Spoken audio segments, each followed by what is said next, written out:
Yo, tubers, with Springfield Armory coming out with the redo of the high power in SA-35.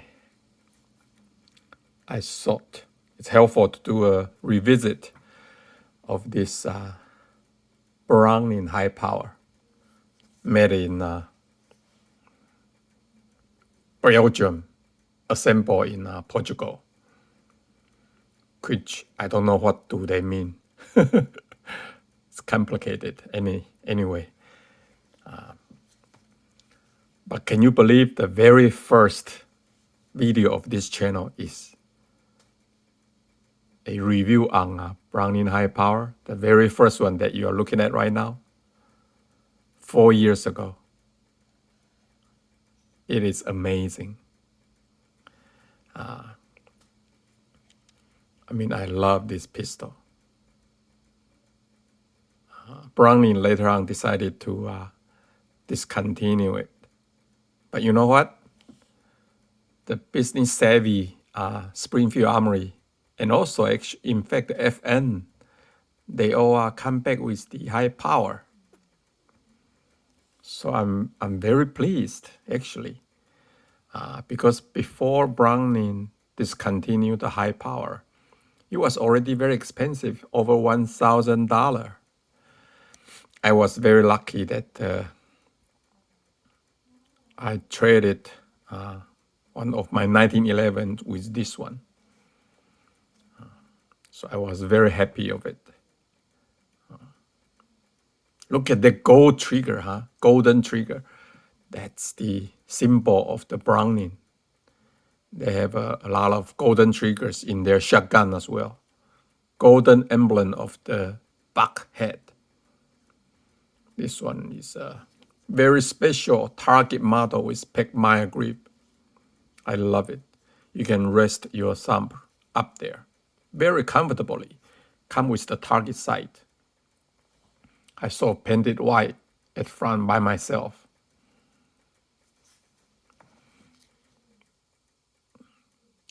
I include the link of my very first Browning review here.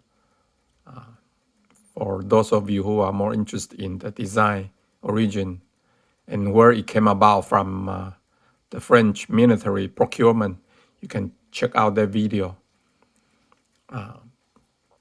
But today I want to focus on the difference of this Browning high power and this very new SA-35.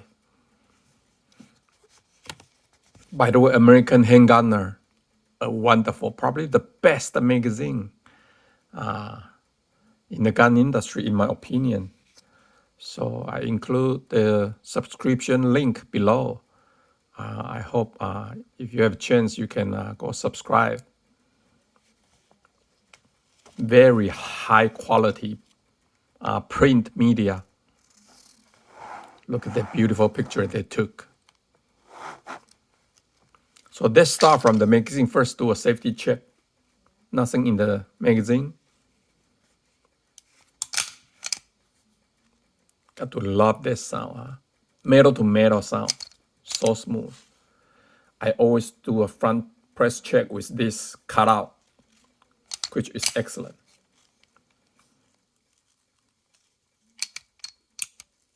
Slide release. Within reach. You don't have to change your thumb or grip. Nothing in the chamber. So the new SA-35, the mag well has a cutout. So it will be easier to insert the magazine.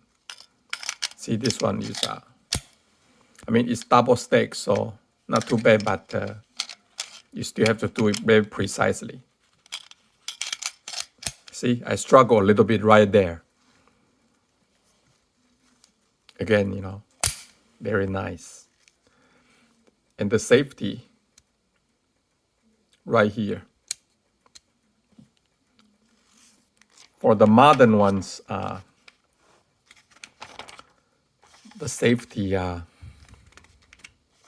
think it's a better design. It's larger. See that? Probably not in terms of size, but the ease of operate. This is more like a 1911 design. This one not too bad, not too bad. But you see, because of the fake grip here, not as easy to put it in safe. But it was all right. So then, since we are here, the old design, the hammer, this, because of the small, short beaver tail, you see that? And you can see, obviously, the hammer actually, it's outside of the beaver tail, protection of the beaver tail. That's why a lot of people got hammer bite. And I can see why, For the new one, for the new design, they changed the hammer. So, you see that? They changed the hammer to this very nice looking skeleton, more like 1911. However, though, the beaver tail is still not extended. So I guess in reality, you can still get a little bit hit for some people, but you see right here, it's very obvious. You can see that. See that?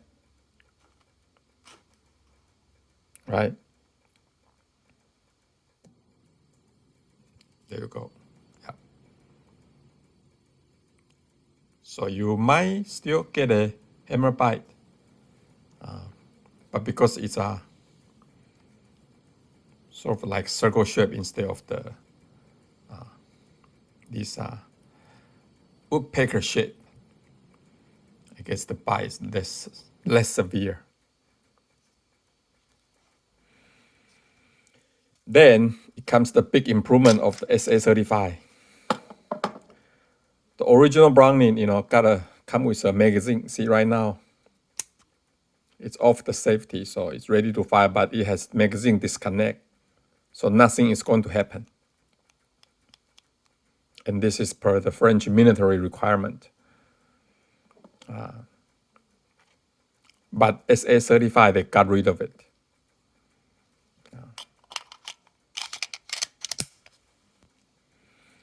Trigger of the original Browning, not too good. Oh, you hear that? It's so grainy. My gosh. So grainy. But and very spongy too.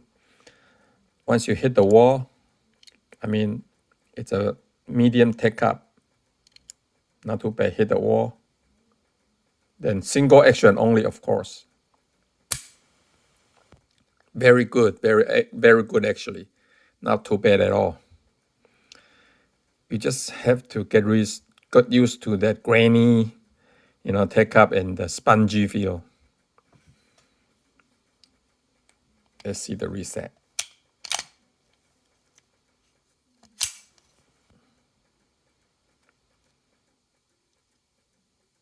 Very painful reset. See that? All the way up front.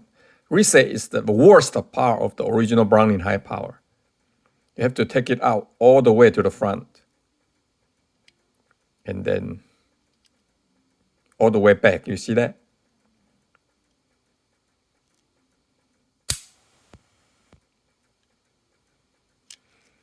Okay? So, worst power of the original design. But for the new design, they got rid of the magazine and they make and as a result, they are able to make the trigger, better trigger. But again, where I live, I cannot even get a hand of the SA-35. So there's no way I can compare. But overall, the high power is in the sight.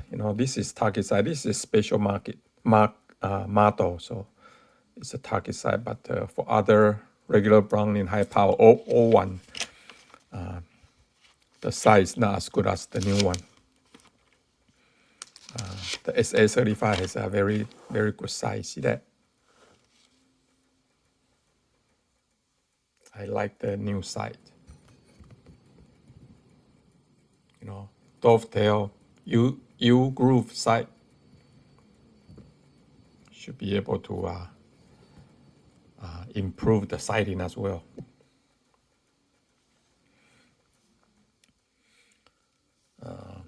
So lots of new improvement, and the best part, you know what, guys, is that the new one, the new SA-35,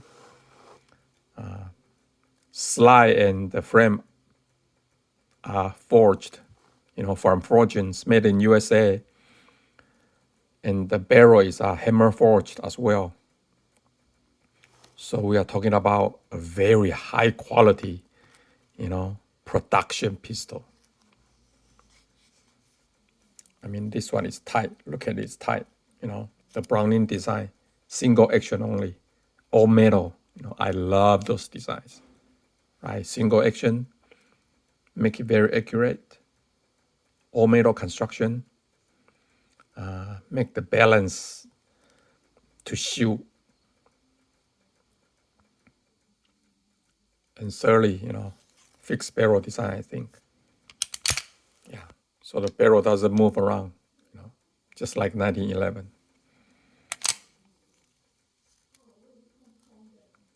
Beautiful. And the best thing is all this for the SA-35 comes $1 short of the 700. That's like crazy, guys. Talking about inflation, this is sort of like a deflation, right? I mean, the old Brownings, you have to, and not even the target model, these are hard to get, but just the regular model, you have to pay over $1,000. And the new one with all this improvement is $1 short of the 700. You kidding me? I think Springfield just hit it out of the ballpark. Springfield Armory, they just, they come to win. They come to win, not only to play. If you look at their Scent series, AR, it's very high quality. So I'm excited. I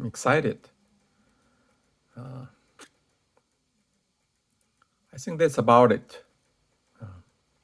Overall, the shooting sensation of the high power is that, although it's a double stack, which why it's called high power, because back to the old days, this is the first handgun that can hold more than 10 shot. I think it's 15 or something like that. That's why it's called high power. But, it's slimmed down from there. You can see come up here, it get more slim, become a more like single stack 1911, right? And then further out, wow, look at that, they cut the slide even slimmer. So if I want to say one word out of this Browning high power, is the pointability. Okay, guys, it's the pointability. It's so pointable, right? And it makes sense physically because, you got a thicker where you grip, and then slim down here up to your wrist, and slim down all the way to the very front tip. So it's like a triangle, right? You are shooting a slim triangle. That's why I make it so pointable. Pointability is great. It's excellent. That's why you can shoot this pistol very accurately.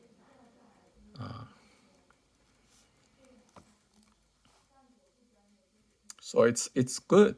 It's good. It's all good that to see Springfield and FN bring it back to life. It's a very good news.